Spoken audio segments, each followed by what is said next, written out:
Alright, g'day ZiggyD here, and today I'm here with two special guests, streamers WillyWonka and Kripparrian. We're going to be talking about the patch 1.0.0 launch for Path of Exile. Lots of exciting new content coming. But first up, how you guys going? How you going, Krip? Nice and early? Good morning. Yes, we're all up and early to talk about some PoE. It's a very exciting, refreshing way to start the day, Yeah, I kind of. agree with that. I agree with that. What about yourself, WillyWonka? How you going, mate? Pretty good. Been streaming for a while. I'm ready to go. Yeah, it's People are the... excited in my chat. Yep, I Mm. see the chat's pumping. It's nice to see. I don't get to live stream myself, so I get to live vicariously through you guys. I like it. Yep. So we're gonna the patch 1.0.0 launch is in about 10 days, I think. Is that correct? And we're closing in. Lots of new content coming. But I want to kick things off with probably the biggest surprising announcement for me was that they're adding a new class to the game, the Scion, which starts in the middle of the passive tree. And along with her comes a number of changes to the passive tree as well to kind of smack her in the middle and theme out the other classes a bit more strongly. But I'd love to get your initial thoughts on this. Krip, I saw that you were pretty excited for the character at least because of her looks. But how you feel about the addition of a new class? Um, well, the class doesn't really like itself is kind of cool because I mean you get to play a character that hasn't walked around, hasn't been streamed before, so it's a little bit different. But the really cool part is like the passive tree, because if you made like one of the super crazy builds, you always save like a point, maybe 2 points going through the center, and because you can't do that anymore, the new dynamic is, do you really want to waste that many points going back up into the center? It kind of changes the whole idea behind creating a build for a character, and it's so radically changed because, the Scion gets a completely different way of making it, and I think that part uh, really has a lot of people, including myself, excited about rolling it. Yeah, There's a lot of people who are mad too, though. Huh? about not being Why able to would you get do to the that? middle. Yeah, It's only game. blocking everyone out. Blocking everyone out.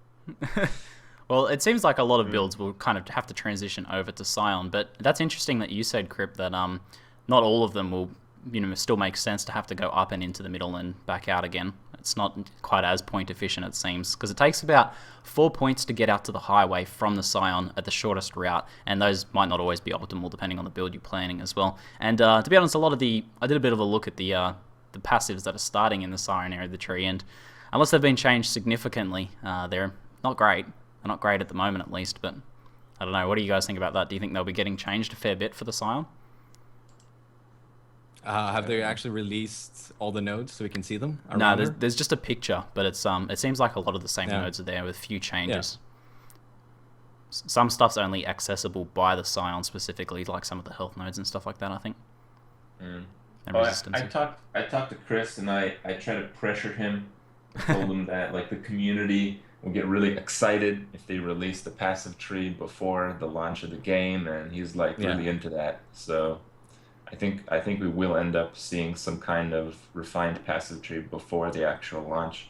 So you guys should have time to work on that. But other than that, there's only guesses would be that we can probably trust them to make some good decisions, as the Yep. previous passive Yeah. tree was very good. Yep. Yeah. What do you think was the main reason for adding the Scion into the game? Like, what do you think the game needed for it to be added in? Just a cool Well, idea? it's mostly because the classes were all over the place. Like the Marauder could easily travel across a tree and be not a Marauder. Like, yeah. So now the Marauder will act like a Marauder, and you'll have Rangers acting like Rangers and not being all over the place. And if you want to go through the middle, the Scion will take care of that. Yeah, that's exactly what I thought, actually. I'm glad you cottoned onto that point, because it seemed like, there's a lot of theming issues. It's a great Yeah. thing about Path of Exile that any class can be anything, but there was also some issues where, classes weren't exactly suiting their roles, or Yeah. they weren't very strongly tied to any particular theme, apart from the aesthetic. So I feel like adding that in that jack of all trades and cutting off that center kind of does help that a fair bit. So that's pretty interesting stuff. Yeah. I did get a quote from Chris about this, actually. He says, you have to play Scion to go through the middle of the tree now, in response to everyone's complaints about that. Some keystones are being moved so that they're not on the wrong sides of the tree from each other. Do you guys have any suspicions of what these keystones will be that are being moved? So some things might be scooting around the outsides. Volpact for sure. Volpact? Yeah. I think they're going to move it closer to CI. I hope so, anyway. Yeah, I've heard rumors about it. There seem like, there's a few of those keystones that are really strongly linked together, that pretty much any build gets one, gets the other. And they removed Iron Grip as well, it looked like. Yeah, it seemed like Iron Grip went where Blood Magic was, it looked like. But I don't know where Blood Magic was getting moved to, so that's a bit weird. I was thinking they would make a support gem instead. Okay, yeah, no, I'm pretty sure Iron Grip was still in there, and should have, went to where Blood Magic was. I think I saw in the video briefly, kind of scooted around a bit there. For any ideas on that, Krip? Not really? I don't know. I think Iron Grip was very marginal, and it mostly had to do with the fact that it was a point or two more efficient to go through the center rather than the outside. So, I don't know. I can't really guess. I can't really imagine where skills would be too well. Yeah. I really think they would probably punish things like Volpact CI more than aid it. So, if I'd have to guess on that front, I would guess Volpact would be on a direct opposite side of the spectrum. Punishing. Yeah. But just makes it a bit harder to go that sort of build. And it is a very powerful combination, that Volpact CI insta leech sort of business going on. So I can see why they'd want to make that a bit more difficult. But even with stuff on the opposite side of the tree, a well-planned build could still pull it off with obviously some drawbacks. And grinding your games are all about those drawbacks. So if you have to, well, you get closer to Unwavering Stance, so that's good if it's on the opposite side. I think Iron Reflex is going to be determine what kind of classes people want to roll, because we've seen Iron Reflex everything, and if you're in the top half of the skill tree, you're going through the center. I'm not a fan. Yeah. I know. I think it matters a lot when you consider things like weak races, because in a weak race, it's like, you can kind of make a character that will work if you get all these crazy items, but to make a character not die when you go in the maps the first time you hit like level 60, 68, 69, you have no gear, then Iron Reflex is absolutely crazy. So, might see some reduced build diversity in the weak races, but maybe not. I have heard that they're implementing many things to discourage people from going dual spork, so maybe that kind of offsets a little bit. What sort of stuff would they discourage to stop people from going dual spork, do you think? I don't really know how the exiles work, but I've been led to believe that they're exiles that do chaos damage. And yes. I feel this may interact with dual spork farming docks. I was going to bring up that point a bit later, actually, but I suppose on that note, what do you guys think about the rogue exiles coming into all of the leagues? Because it has been confirmed that they will be, and people going low lives without a Chevron now have to worry about chaos damage in everywhere. So, what do you guys think about that? It's a lot of fun. I've been playing with them, and having a rogue exile just appear it adds a lot of excitement and a little bit extra risk, and risk is always good. I would like them to just make the game harder and harder, because, I like more ways to die and my friends to die.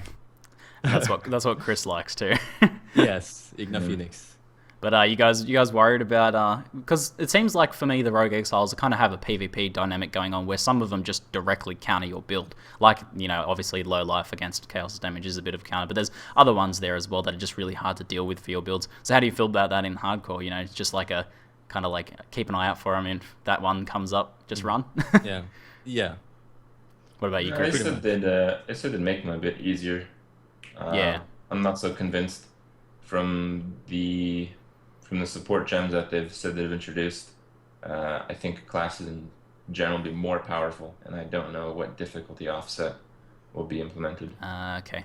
So some of the new defensive procs and things we'll be able to set up might save us a bit. Yeah. All right, cool stuff. Yeah. So, back onto the passive tree a bit, I want to talk about the new keystones. We have confirmed 2 new keystones. Well, the second one's kind of a bit iffy, but first up we have Menace Shield. When hit, 30% of damage taken is taken from mana before life. I feel like this is pretty significant. It's going to be a big defensive meta shift for the game, but what do you guys think? I'll start off with you, Willy. Yeah, I think it's good that they added it into the game, because builds like Eldritch Battery are struggling a lot with survivability. So having Mana Shield added in is a huge buff to those builds.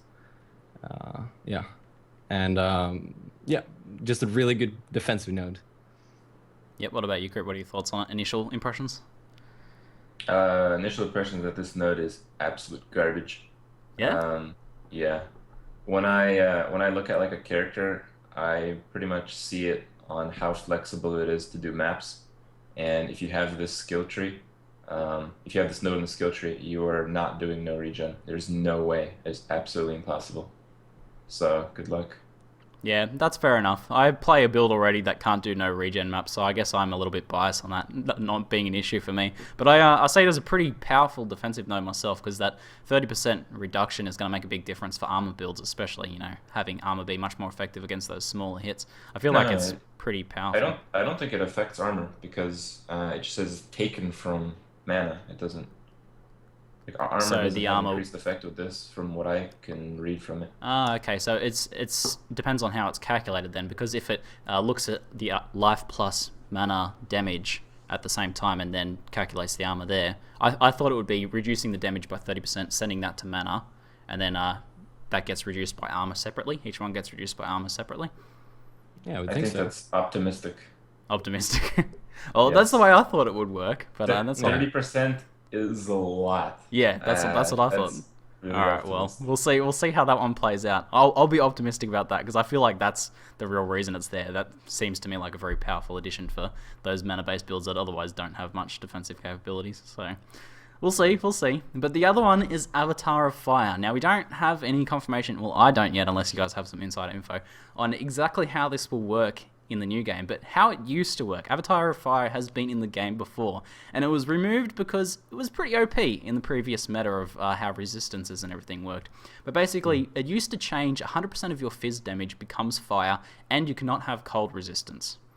So, what do you think about this into the going into the game now, and how do you think it would be changed if that wouldn't work in the current setup of the game?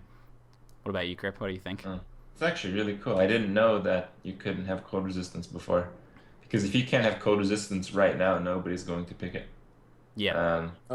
0% was the lowest resistances when that keystone was in the game, I thought. So that's why it was kind of overpowered. I have played the game actually quite recently on Turbo with 0 cold resistance through Merciless. And it was pretty close to impossible. And I feel if I had to do maps with 0 cold resistance, it wouldn't work so well. So how do you think they could change it to make it a viable keystone then?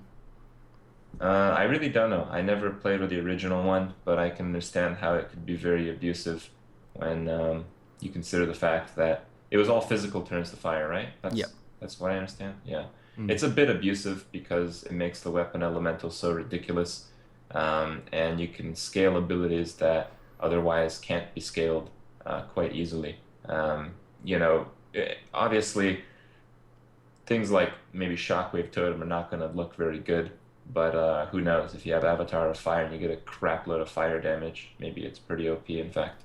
So I don't know. Well, I think keystones like that have a lot of potential into the crazy side, but it's hard to guess what that will be.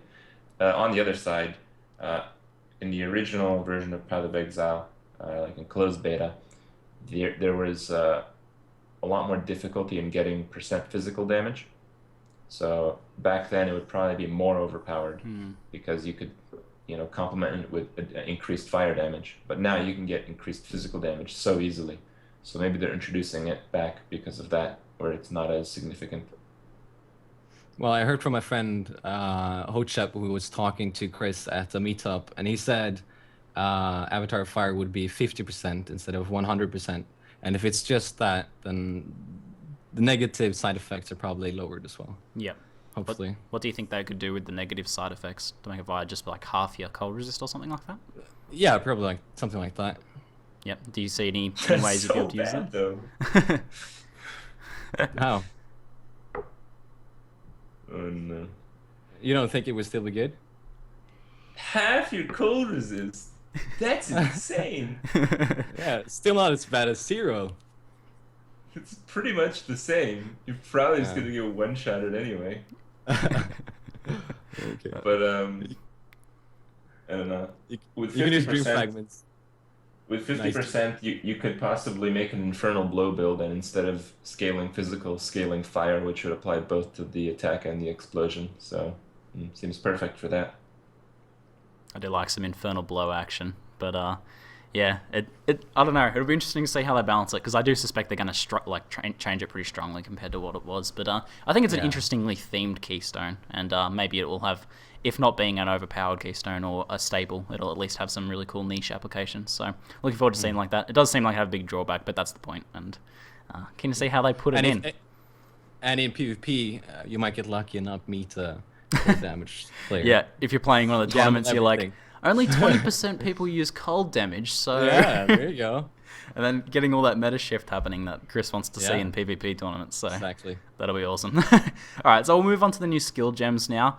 First up is Spectral Throw, which, from the gem thing... it's a melee attack. It doesn't say projectile on it, but we do know that it is modifiable by things like LMP, GMP, all that jazz. In terms of mechanics, you throw a weapon that then returns to you, and I assume it deals damage both on going out and coming back. And I don't know if it kind of spins at the end point for a little bit, but it seems like it might hit mobs multiple times there. I'm not too sure about that. So what do you guys think about that? I'll kick things off with you, WillyWonka.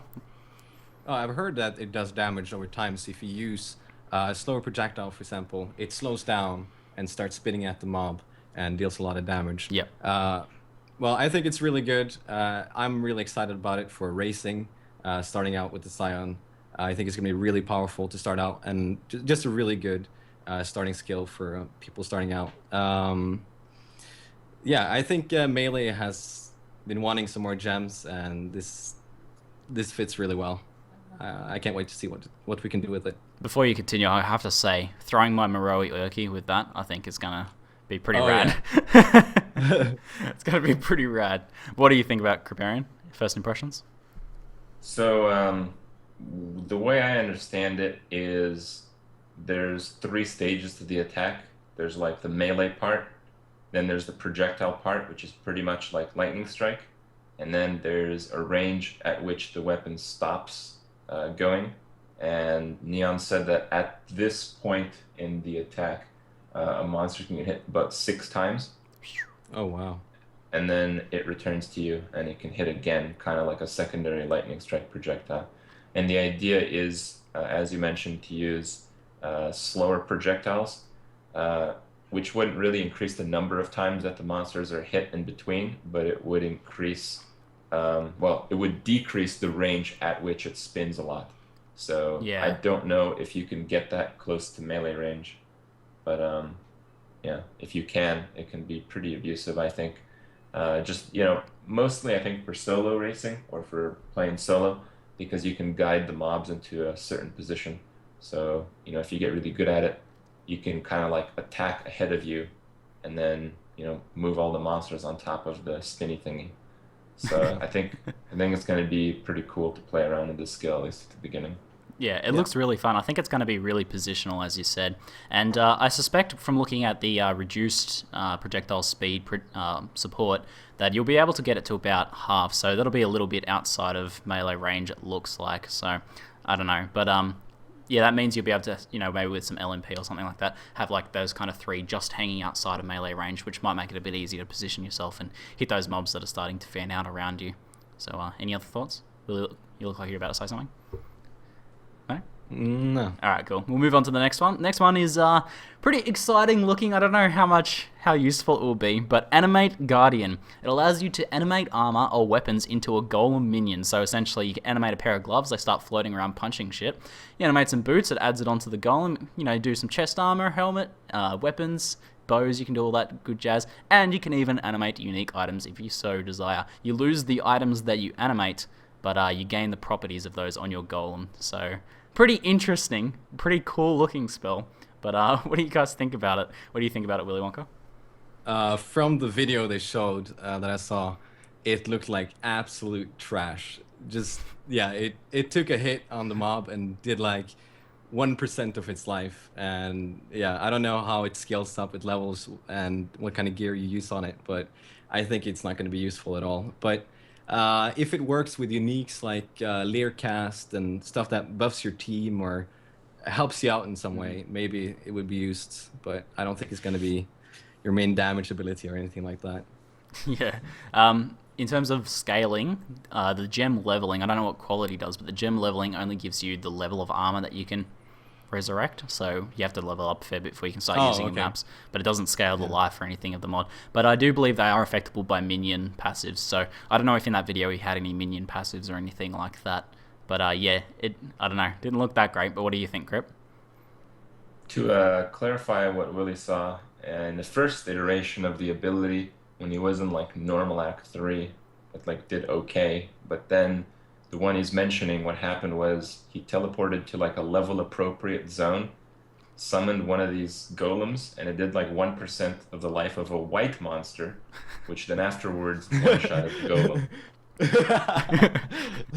So, exactly. Yes, that's what you can expect. Now, there's no way to tell if it's going to be like super good or anything, but the problem with summoners is that you're going to be very screwed on gem slots because you have to run at least Vitality, and if you're running Vitality, you're running a high mana character, which means you're eating up a lot of gems for your auras, you're eating up a lot of gems for your specters, you're eating up a lot of gems for your zombies. So even if you want to use a skill like this, even if it's good, you're probably going to have to give up things like, you know, cast on damage taken and a few things we're going to talk about here in a second, which I think is going to detract from the idea of using the skill on top of it probably being terrible. Yeah, that's an interesting point. Gem slots seem like they're getting even more, you know, value, more scarce and valuable resource now with all of these procs that we can set up. But we'll talk a bit more about that soon. But yeah, it just seems like not very impressive skill at the moment. Mostly seems like it's in there for the lols. But we'll see. We'll see how it scales, and we'll see what sort of, you know, if it's abusable in any ways. It does seem like one of those ones that has some abuse potential with certain items, like you mentioned, Leocast could be interesting. But we also got mentioned. What's that? I forgot to mention something. I have been told that you cannot grief players in public parties by goleming their drops. So you need items, yeah. So it has to be your drop. The drops of other players in public parties. If that went into launch, that would be hilarious. It's like their way of putting ninja looting back in the game. Yeah. Alright, so next skill that we've heard mentioned but haven't seen yet is Animate Weapon, which allows you to animate multiple floating weapons. So obviously a bit similar to the Guardian, but you can have multiple of them, and they're just damage, kind of floating damage buffs. I don't know if they can take damage themselves. I don't know if they function as minions or if they just function as a damage thing, but yeah, we haven't seen it yet. But any initial thoughts on that, Krip? Seems the same as the Animate Golem or whatever the other skill was that we just talked about. Yep. But I don't think they demonstrated it, so we have absolutely no idea of even how it would work mechanically. I'm really hoping as well. I'm really hoping this is going to be a good skill, because it would be cool to be able to focus on your defense and have the Animate Weapon deal most of your damage. I think it's a cool skill, and I'm looking forward to seeing it. Yeah. It would be nice to be able to have a tanky character that sits there and lets a bunch of weapons go out and do your bidding, and it's a cool theme spell. I'm interested to see that. But yeah, I imagine we're getting some changes to the minion passive nodes, at least in the wording of how they are. So the ones that currently give like extra zombies or something might give extra, you know, guardians or something like that, extra floating weapons or whatever. But we'll see how that goes. But next up, I want to talk about the new counterintuitive supports before we move on to the trigger gems. And we mentioned slower projectiles a bit, but there's also reduced duration. Just bunching these two together, slower projectiles and reduced duration. Do you guys have any other ideas of how these could be used? Well, I think I talked to Neon about this, but a lot of people are there, so I'm sure some people are aware. But he said that if you use the lower duration with the trap belt, the traps literally go off as they hit the ground. Grenades. And he was pretty excited about that. But I don't really know. I feel like traps, there's already a lot of necessary gems. I don't really know if you can afford that just for the effect of triggering instantly. So I think that's pretty poor. I think the reduced duration has some of the most ineffective effects right now. I think it would have to have a extreme damage increase for it to be used. Yep. What about you? It's good for lightning warp. Good for lightning warp. It's good. Yeah. Yeah. Lightning warp is having issues surviving and dealing the damage before it dies. People are saying explosive arrow. That's not bad. You don't need many links for that. But the problem with that is you may not be able to fire pot in time and one-shot yourself. Just log out.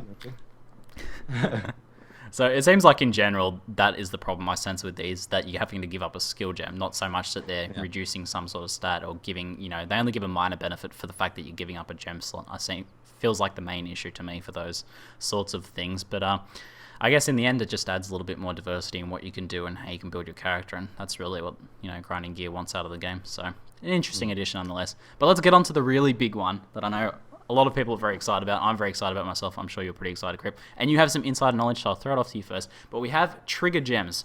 These allow you to set up your own procs on certain conditions depending on the gem. Chris Wilson has said that they're kind of like setting up a little computer program for your character. It allows you to automate some aspects of play. And, the lazier players will really be a fan of that, but it also has some pretty powerful potential depending on what you link them with. So we've got things like cast when damage taken, cast when stunned, cast on melee kill, and curse on hit are the ones I've seen so far. I don't know if there's a proc on just hit yet. I haven't seen that, and I haven't seen that confirmed. I think the hit one is a melee hit. Curse on melee hit. Oh, yeah. There's a proc on melee hit base one. Yeah, I thought I saw that in the video, actually. Yeah. Yeah, okay. So there's proc on melee hit as well as curse on hit, and cast on melee kill as well. So, Krip, what do you think about these? What are you? What's getting your brain ticking about these ones? Well, it seems like, people who use crap like cleave, they didn't bother cursing, and now they get to curse when they cleave. So it's kind of like the same thing. But overall, the really cool ones I thought would be cast on damage taken, because it introduced a new dynamic where you would want to take damage to kill the mobs faster, which was not previously in the game. And I was trying to abuse this, and I'm going to let you guys down here with the list of things that don't work with triggering damage taken. Blood magic doesn't work. That was the letdown. I thought you could get a really expensive blood magic skill and out-regen it and just chain cast everything. So that doesn't work. Then degen doesn't work, which includes Blood Rage, Righteous Fire, the unique Astral Plate. That's it. And probably any kind of degen that you'd experience in the game, like Viper Strike and all that crap. So even for enemies, just in degens in general. Basically, what triggers is the mob smacks you with his axe, and you take enough damage. Yep. And the gem itself will have different levels, and each level will have a different reduced spell damage modifier. So if you have a lot of spell damage, you'll still do great damage with these. But, at the same time, if you have a lot of spell damage, you probably can't take that many hits. That's kind of the shift there. Yeah. But on top of scaling the reduction of spell damage as you level the gem, it scales the amount of damage that you need to take for it to trigger. So when Chris was saying it's kind of like a computer program, it actually is. So, you can, I don't know what the gem levels do, but you can use the gem level where I would assume you'd have a huge spell damage penalty, but it would trigger very frequently. You can use like an Enduring Cry, and then you could use like maybe a Discharge with a low spell damage penalty with a very high amount of damage taken. So you could just run through monsters and Enduring Cry like 7 times to 1 Discharge or something like that. And the idea is that this benefits characters that are very simple, which is the opposite of what's going on in the game right now. Right now, the characters that are the strongest are the ones that are most complex, like 8 auras, 2 heavily linked skills, and like 2 curses. You're just maxed out. But the game doesn't reward a character like the ones that are typically played in weak races, like the one that I played. I had a linked trap, I had a linked second trap, and I had reduced mana grace. That was it. So for a character like that, a gem like this is huge, and you can make the character so complex because of it. And I was really happy to see these gems, and I'm going to be really into it, into messing around with them. All right, WillyWonka, what are your first thoughts? I really like cast on kill for especially my discharge character, because when there's mobs that I don't kill on the first hit, I would like to have cast on kill, detonate dead to just clean up the mess and let me continue. So I think we're gonna see a lot of detonate dead on Isn't it on cast kill. on melee kill though? Yes, it is. Yes, it is. Yeah, I was thinking of using sweep and detonate dead. Sweep. Yeah. Yes. That'll look hilarious. With a staff. With a staff. I can It have- has I a can- high top end, right? So you might get lucky on one, it'll Yeah. die, and then it'll detonate the others. All right. I guess so, I can use on damage taken or something. I don't know. can you cast, like, do you know, Krip, if you can sort of just put any spell on melee kill? So you could have, like, Enduring Cry go off on melee kill, or any arbitrary spell, not just ones that affect so mobs. it pretty much makes melee characters a lot less tedious to play, which I think is good. But the problem is that most melee characters only use one skill. So I think it might oversimplify some melee characters. But I don't know. Maybe people like that. Yep. So that was pretty interesting what you were saying about, rewarding those more simple characters. And again, it comes back to gem slots becoming much more valuable now. Those characters that, just do have one lean skill that works well and maybe like one or two auras linked up, have those extra slots to be able to set up all these cool procs now that are going to benefit their character. So I think that's pretty important. But I want to know if you guys have any other cool ideas about what's the best way we can use something like, let's talk about cast when damage stun and damage taken. So what's your coolest defensive proc? What do you think is going to be the most OP defensive proc? Probably Immortal Call and Enduring Cry, some kind of setup there. So you take damage and you stay invulnerable to physical damage. Yep. I think it's going to be like CI Volpact, or maybe you can go Volpact with life, and you use like double 6-link cast on damage taken. So you use 10 spells with Elemental Equilibrium, and they just vaporize the monster. That's cool. Sometimes the best defense is a good offense, eh? But probably not the most OP, but my idea for one that might be a bit fun to play is the oh shit one. Once you take a bunch of damage, level it up as high as possible, as you're saying, Krip, where it scales like that, and have some like Frost Nova with knockback and life gain on hit or something like that, just to like everything get away. I'm taking too much damage at the moment, and you get a bunch of healing and stuff like that. So lots of cool stuff you can do there. And you guys already kind of mentioned what you can do with melee kill. And Curse on Hit, besides just being a more of a lazy setup for melee characters, what else do you think you can do with Curse on Hit? Not really much. That's about it. No, you can use it on... You can possibly use it on zombies, I think. I'm not sure. Yeah, that would be interesting. It should work from the wording of the skill gem. So that'll be interesting to see. And have your zombies do your cursing for you. Nice. Cast on damage taken, I've been told, does not work with zombies. I was hoping to use zombie with Shock Nova with cast on damage taken. So when you get hit, you spawn a zombie that when it get hits, spawns a Shock Nova. That doesn't work. Can you summon minions when you take damage from that? Do you know? Yes. It sounds like you can. Yeah, Nice. but they cannot cast the spells through the gem. Yeah. So I'm not sure if they can cast the curses through a gem, but maybe. Yeah, there's going to be a lot to learn with like the order of skill gems and how all that works now. It's a little bit more complex, especially for the newer players. So we'll have to create some guides or something for that. But Yes. now let's move away from skill gems and passive changes. We've got 4 new 4-month challenge leagues coming up right on launch day. And we're going to, first up, before we get into what they are, we're going to have increased item quantity and the skill gem, and all of that pretty much is just going to be completely disabled in these new leagues. Now with Chris's, we've seen that they're using this as sort of a testing ground. They like removed combs from the previous ones and things like that.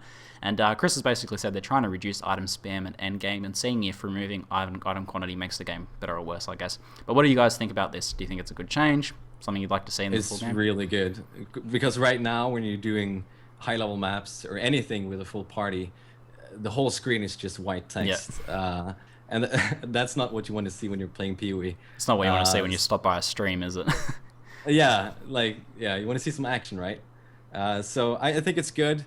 And weren't they going to make some changes to MF or rarities so you don't feel obligated to get MF on every single character to get any money or currency? Yeah, I know they're playing around with it, but I don't know about the specific actual MF changes besides item quantity. But what do you think about the removal of item quantity, Krip? Blessing? I don't know. I feel like Magic Find had a good role to where you could do hard content with Magic Find and get stuff that couldn't be like botted. But if they reduced the amount of Magic Find, it seemed like it increased the potency of bots. So I don't know about that. But I don't bot, so I guess it might be more fun for me. Do But either in of you the guys run? In the big picture, it might be a bit detrimental. Yeah, okay. Do either of you guys run Magic Find builds at all? I don't think I've ever seen you run one, Krip. I have one character that's a summoner, and I have 250 rarity and like 80 quantity or something, and I've been farming a long time on this character, and I've made like 3 exalts. So I don't know. And I played 1 week Turbo, and I found a Mirror of Calandra, 2 Rainbow Strides, 2 Alpha's Howls, and Lionized Remorse. So I found more in 1 week than I did playing one of my main characters. So I don't understand how this works. What about you, Krip? You don't really play any MF builds at all? No, I think I usually try to get a little bit of MF because I think the early stages scale extremely well. So I like to see, 30, 40 rarity quantity, but I don't go to the extreme end to make a Magic Fan character for a group. Not yet. Yeah, it seems like most of the focus is on, rolling those maps with high quantity to keep that map thing going and getting your items through there. And the Magic Find it gets really characters expensive. Yeah. So it'll be interesting to see how it affects currency drops as well. Like, because obviously item quantity affects the currency drops, and whether that has a big impact on the economy and things like that is yet to be seen. But it'll be interesting to see how that plays out. So let's talk about the actual leagues. Then first up, we have the Softcore League Domination, which features monster shrines that benefit the monsters when they're on the monster side. But then you can tag them to obtain the buff from them for yourself. So there's all sorts of different shrines. There's like ones that just do spell effects and things like that, and there's ones that just buff you in some way. But the kind of meta that Chris has said they want to see from this is you have a decision. Do I slowly pick those guys off? They're going to be really tough because they got this buff, and then get the buff for myself and continue on to the next pack? Or do I YOLO swag in there and get the buff myself? So that suits softcore to me. I feel like that will make a pretty fun game. What do you guys think about that? Something you're keen to try out or sounds interesting? Remember, these sorts of things can go in full. There's no YOLO on softcore. Why can't you YOLO on softcore? If you're going to YOLO anywhere, then... Because you live more than once on softcore. Okay, alright. I got lawyered. Fair enough. But, it seems like a fun mechanic, anyway. Like, fun gameplay. Yeah. Yeah, I think it's a nice addition. I'm keen to try it out. Oh, man, both of these past 4 months, because I'm a hardcore player at heart, but both of these past 4 months I've been like more excited by the things they're putting in the Softcore League than in the Hardcore League. Like this and the Rogue Exiles in the last one. But as we've seen with the previous one, these mechanics that get tested in these leagues can go into the full game. So would that be something interested to see in Hardcore down the line, do you think? If they're really hard, I would like them. Yeah, but it seems kind of gimmicky. I don't know. Yeah. Kind of lame. I think the shrines will mostly be like terrifying and like high level maps where or progressing. I think mostly in high level maps, because when people get to like a 77 map on softcore, they don't want to die, but they want to be in there. But like I've seen them, and they like wuss out anyway because they don't want to like lose experience. But this is like unforeseeable risk. So you might have like fire alks on like a double damage shrine and like the worst map ever, and you just might get pieced out off screen. So I'm pretty excited to see that. Yeah. It looks like there's increased monster density, or monsters really tightly cluster around these shrines as well. So Chris also said another reason for testing it was to test out like shifts in monster density, so you get more tempo changes in gameplay. And that's something they've added in the game recently as well, where they changed the monster density to have bigger groups and smaller groups and kind of mixed up, and that's kind of an addition there. What do you think about that as a separate mechanic? Having those pockets of high monster density. Discharge. Yes. Yep. Okay. Not YOLO in there. to monster density. You live many times, run in there and do your discharge action to get the tag shrine. All right, we'll move on to Nemesis, which is the hardcore league for this 4-month period. And rare mobs have one guaranteed mod from the Nemesis pool. Now, we've only seen some names of these, but I haven't seen any mechanics yet. But one I saw was Berserker. And basically, these spawn on rare mobs, and they all guaranteed to have one of these, it seems. I don't think they'll have more than one, but the wording's a little bit ambiguous, as I discussed with WillyWonka before. But yeah, things like Berserker, I don't know exactly what the mods will do, but I don't know. Speculations, perhaps? Krip? Yeah, I don't know. It would probably affect the already difficult rare monsters, which is like fire golems with like increased damage, increased crit damage, bullshit like that. So I don't know. I don't really like killing those monsters anyway. I'm not too thrilled about it, but it's a reset, so I'm sure it'll be fun to play anyway. What about you, WillyWonka? Well, we haven't seen anything yet, but I really hope they're going to increase the difficulty of the monsters by a lot. And I guess something like Berserker will increase damage and attack speed and stuff like that. That sounds cool. But we'll have to see. I'm excited about it anyway. I think it's going to add a lot of more dangers into an already danger environment, and I like that. Personally, myself, I'm hoping it's not just stuff like increased damage, increased crit damage, and stuff that we've already got. I'm hoping it's more like unique effects that get added onto the monsters, like, oh, this rare mob just randomly spawns firestorms as well. You have to kind of watch out for that as well. Or I'd like leaf to see that. slams, or leaf slanging rows. Here we go. So, yeah, rowers with righteous fire or something like that. Yes. But yeah, I'm hoping it's more interesting things like that, but it'll also be a bit of an increase in difficulty, but we'll see how hard that makes that. I know Chris likes to, try and kill off everyone before at the end of terraces, so we'll see what happens with that. But next up, we've got the announcement of the addition of guilds to the game. Now, we have a few details on how these will be set up. This is a change a lot of people are pretty excited about. Guilds will have officers, members, and leaders. They'll be free to create, but shared stash tabs will cost money for the microtransaction system and can have different levels of access. I don't have any details yet on how many people can be in a guild, and to me that is the most pertinent question, but I'd like to hear what you guys think. Will you be starting a guild, and what do you think of the addition of guild systems? Now, guilds can also participate in things like tournaments and guild versus guild sort of things as well for points, standings in leagues and things like that. So, what are your thoughts, Kripparrian? Will you be starting league or something guild? Something you're interested in? Yeah, I don't know that much. Is it really 30? That kind of sucks.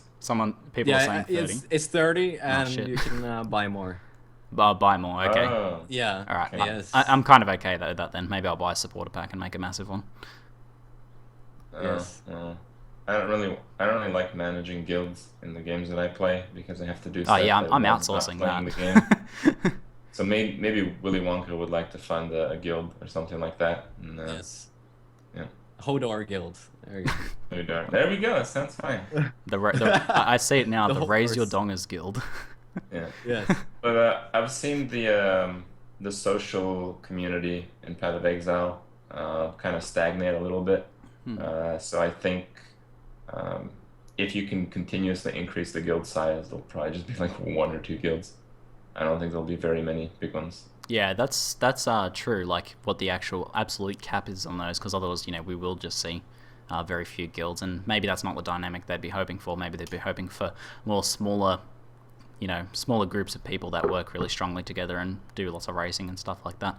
So yeah, what about? Do you guys think there'll be any negative aspects of adding in guilds to the game? Like, guilds can bring a bit of drama to games, I know, but you foresee any of that happening in Path of Exile? Yeah, for sure. But drama's good, right? That's true. People love it. Yeah. I hope there's more drama. We need more drama in the Path of Exile. All right. So will you guys be doing guilds? Krip, you don't want to manage one, but we join. Well, drama typically comes from the source of a player being unhappy with the situation, and the player has some value to the guild. Now, I'm not sure how important one player will be as part to the guild as other games. From what I can tell, not very important. So I don't think the drama will be really that crazy or anything. It'll be just like, oh, you want to quit the guild?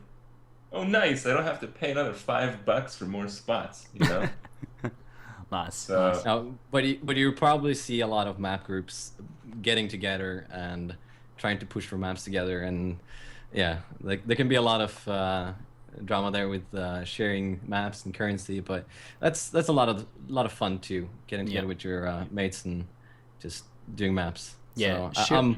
I'm for sure gonna invite all my friends there and Nice.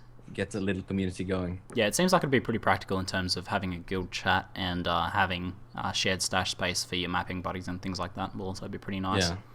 But yeah, I'm interested in whether it increases the competitive community a bit, Jesus, and with like the guild versus guild events and capture the flag and all that sort of thing happening between guilds. I hope we see some more, some uplift in the community challenging going on there. But I don't know, I think it's a good addition to the game, something people have been asking for a long time. So on a similar note, we have new PvP modes and PvP options. Firstly, dueling will be available by right-clicking someone and challenging them, so you don't need to go talk to the dude and queue up for PvP. You can just kind of PvP someone from anywhere, but you still get transported to the arena. Do you think this will make you PvP more? Way more, yeah, because right now it's really hard. A lot of work getting people into PvP, and if you can just go walk up to someone and just click PvP, Yeah. they'll accept, most likely. I would, anyway. What about you, Krip? Yeah. Do some more PvP Yeah, action? sounds pretty good. Yeah. I want to see what happens with the cast on death gem in PvP. I want to do like Searing Touch, 6 length cast on death, 9 endurance charges, something like that. Discharge, of course. Nice. So yeah, there's something about, I don't know, that glove slap of challenging someone like that. I think that'll be pretty cool, and will encourage a lot more dueling, because there's just not much of it at the moment. There's a tiny PvP community, but Yeah. I'm looking forward to that myself as well. But next up, there'll be tournaments, which will be like race events in that you enter with one of your existing characters, however, so something you've already got built, and you try and win as many matches as possible during the time. Chris has said that they don't want these super tanky builds that just kind of like take 20 minutes to kill the opponent just by casting all of the defensive skills and all that sort of thing. Instead, they want builds that can have a bit of risk and can kill people as quickly as possible to gain as many points, because you might be outdone by someone who can kill the opponents very quickly. So what do you guys think about this dynamic, and something you'll be interested in playing? Krip? Well, there better be a concede option if they're going to build it this way, because while you may not be the no damage tank character, you might encounter them and get unlucky, and others may just get lucky and queue into other glass cannons. So they need to have some way to also discourage people from like griefing you from winning. But overall, the idea is far beyond what they have in PvP now, so it's definitely very exciting. Yep. What about you, WillyWonka? First impressions? I'm excited about being able to focus on a PvP character and actually being able to fight against people, because now you can stand in town forever and nothing happens. So having these tournaments happening at the set time and date is going to be fun, and coming up with the new builds that will demolish people will be fun too. Yeah, that's it. Yeah, I'm pretty interested in that, and as Krip said, I think that's pretty important that they have that concede option, just for if you get someone that you can't kill. And it's just better off for you to maybe take the loss and move on to the next match, so you can try and win some. But next up, the final one, and the final point of this official podcast, is the capture the flag using the bandit camps as theme. Now, this is set to be 1v1 initially, I think, but they're also thinking about doing it, 3-way sort of capture the flag, since there's the 3 bandit camps. I don't know if that's something that'll be in there straight away, or whether that's something they add later. But this should be interesting. It should strongly change the PvP dynamic, I think, because of you're going to have flag blockers and runners and all sorts of different people with different purposes. What do you guys think about this? Something you'll be interested in playing? Yeah, this makes the guilds even more relevant. Having people get together and do these events, and it's gonna make some skills that are underutilized getting more used in PvP. I'm gonna make a Frostwall character who blocks everything, and I'm looking forward to it. What about you, Krip? Searing Touch, cast on death, discharge, 9 endurance charges. Yeah. Flag Triple bearer. Curse, cast on damage taken. Yeah. All the curses. Yeah. Come What's the at me, multiplier? What's the multiplier for cast on death? Do you know? No, but it doesn't work on non-players. So Cast on Death only triggers from a player death. You can't like put it on a zombie. So it's going to be extreme, basically. Yeah. 1,000%. It'd be like that Demon Hunter passive in Diablo 3 where you drop a massive grenade when you die, just for lols in PvP. No, I don't think it'll be like that. Like Discharge already does a crazy amount of damage with 9 endurance charges. Like it'll vaporize the screen. Like there's not going to be anything on there. That does sound like a fair bit of fun. But what do you guys think about having actually having to structure your team a little bit? Something you'd be interested in organising with a group of people? You guys have groups of people you kind of play with a bit already, so it should be something you could get into. Yeah. Yeah, probably. But I think we're going to see just very specialized tunes that just deal a ton of damage. I don't think you're going to find good synergies that are going to outplay just really good geared damaged characters. Yep. Well, I think you might have some like flag bearers and things like that can avoid maybe like pure evasion, go fast characters for flag runners and things like that. But I think you're going to see things like remote mine used a lot in like certain points where they'll run over. Yeah. Chris kind of mentioned that actually. He said that it won't be, hopefully traps won't be as dominating as they are in PvP now because it's over a much wider area. But yeah, there'll still be certain choke points, and I imagine you can still like set a bunch of traps on the flag, like classic capture the flag style. But well, you can kind of see the traps. I think the mines are more surprising. Don't they just look like you can't see them, or can other players see your mines? No, but they could be there for like a minute. Like they could just, unknowingly walk across a bridge that has, 5 stacked remote mines of GMP crit multiplier fireball or something like that. One of those little log bridges in the streams there. Yeah. Fireballs of doom. So that ends the official podcast. I just want to so everyone knows where to catch you guys. For new people coming to Path of Exile, Kripparrian, where can people find you? For what? For new players coming to Path of Exile, man, it's launched. New players are going to be coming. It's on Steam now. Well, you just click on Path of Exile on Twitch and there you go. That's how you find Krip. When launch comes, they'll be streaming. And yourself, WillyWonka, same deal. Yep. Yeah, I'll be right behind Krip. All right, and you guys can catch me just by going to ZiggyD.tv. But that's the end of the official podcast. But I want to take some questions from Willy Wonka's stream chat. So maybe do you want to pull those out, Willy Wonka, or do you want me to manage them? So guys, start posting your questions in the chat. Any questions, guys? But you guys will be hitting it up day 1 launch. Oh yeah, for sure. Of course. Yeah. Maps day 2. That's the goal. But Hearthstone Krip. You're gonna be like rerolling day 2, man. It's Nemesis. I hope so. I hope so. Yeah. That'd be awesome. I hope so too. So have we got any questions? Smoke mine on capture the flag thoughts. Any thoughts on smoke mine and capture the flag? It's something newer skill that we haven't really played around too much. I think it has pretty good PvP Put the potential. smoke mine, go in, grab the flag, bam, you're out again. Really cool. But we'll have to see how the layout is because currently, if there's an obstacle, it doesn't work. It can't go around corners or anything like that. So you still have to have a line of sight. But if you've got like a line of sight out of the camp to your side of the, I think it only functions from 2 screens away as well. Actually, something like that. So. Still limited potential, but I always thought it would be a really good PvP gem for that sort of thing, escapes and that, and the extra run speed and that. OP. Yeah, pretty nice. Yeah, I've never used it, so I have no idea. I wasn't that excited about when I first saw it, but after using it, I think it can be pretty powerful. You can potentially fill up the screen with smoke if you want to go that route, blind everyone who tries to get near you, that sort of thing. But what else have we got? Any possibility of a Krip and Willy Wonka team up? I think we play it mostly different hours. Is the issue now. Yeah. I'm from Norway and he's from Canada. But I've carried Krip before, so it might happen again.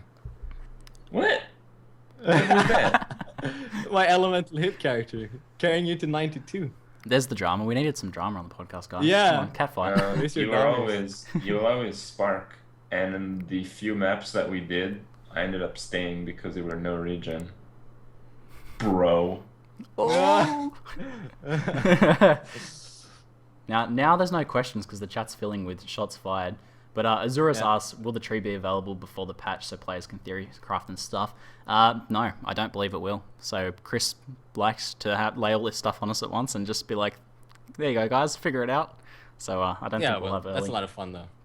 You haven't seen the passive tree at into all, Krip? Just only about trigger No, gems? but I have requested that they release it to the public before the patch, and the patch is in a bit over a week, so you can expect to probably see it in about a week, I would estimate.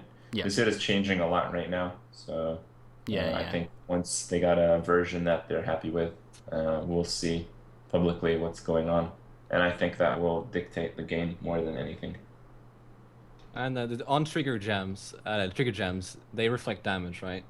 Because you know? I can't imagine. Yeah, I can't imagine why they wouldn't. Yes. It's still you casting a spell. yeah, so it's gonna be fun seeing people trigger when they don't want to and getting reflected. Yep. So Green Dude HC asks, guild points and guild unlockables from races. What do you guys think the guild unlockables are? I don't know. What could they add in for that? New capes or something. Capes. Yeah, winner of season. You don't wear capes. Capes are bad. They got. Now we're getting capes. We are. What? I think so. Yeah, for I the thought you were guilds. serious. Trigger We'll gems see. do not cost mana, I don't believe. No. No, the spell cost doesn't cost mana. Otherwise, that would like screw your plans all the time, wouldn't it? Yeah. People want to know what we think about the addition of the new content, like Act 3X and the new boss and stuff like that. I didn't really add that into the podcast because I just thought it's like looking forward to seeing it. But do you guys have any other thoughts on the new content? How it'll change? Maybe interesting question will be how it will change like the leveling dynamic. Do you think? I don't get too with crazy about like new zones. I'm just like whatever, do the new zones. I really like new gems and new skill trees, which is I think the highlight. For me, it's just like okay, like 3 more zones to clear, 4 more zones to clear, so whatever. Yeah. I don't know. I hope Dominus is going to be a good boss fight, that's all. Because adding piety into the game was one of the best things ever. I really like a hard boss fight. Yeah. Like when we were doing the Turbo 1 week, fighting Vol again with 60% increased speed. Oh man, I was shaking. That was fun. So I hope I get the same feeling from Dominus. Yeah, I thought the party fight was a pretty good end to the act, but they're saying that's not good enough. So hopefully Dominus will be even more epic.